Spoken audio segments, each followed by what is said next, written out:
Good morning. Happy Friday. The American Academy of Facial Plastic Surgery just came out with their annual survey, and they found some very interesting results. Now, that is a survey polled of surgeons like myself who do just facial plastic surgery. So again, this data is very, very specific to the head and neck region.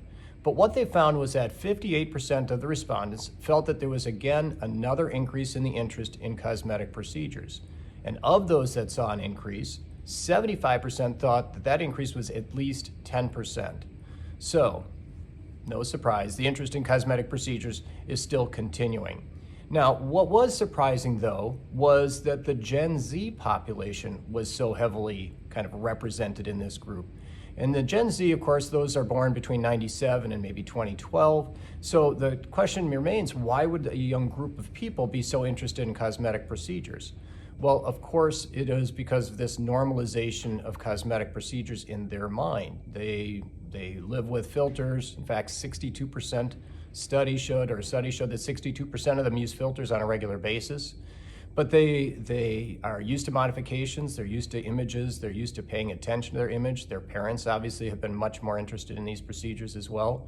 So it does make sense that this is actually now showing up in the data as well. Now, the AAFPRS also found that the most common procedure that they might be interested in our head and neck region happens to be rhinoplasty or eyelid surgery or maybe a lip lift. That's a little different than what we see with the general population, where you do less about these things like lips and more about aging face and facial rejuvenation, specifically facelifts. So it's a slightly different interest group. But what we also know is 82% of the procedures performed happen to be non-surgical. So their interest in smaller procedures, injections, fillers, Botox, things like that, are also the norm. They're kind of considered tweakments in their mind. And when I say that, that's again not bad at all. It's more of saying that they're looking for small change, staying natural. And the aesthetic of the Gen Z population was also commented upon.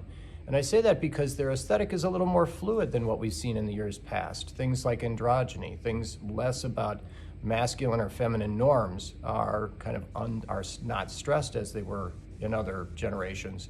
And I think that the other part is that they're looking for about enhancements and differences and enhancing differences as well. So even the aesthetic happens to be slightly different as well. So it's a very interesting study, and we're going to be actually quite surprised, and I think it's going to be very interesting to see where this goes with this next generation.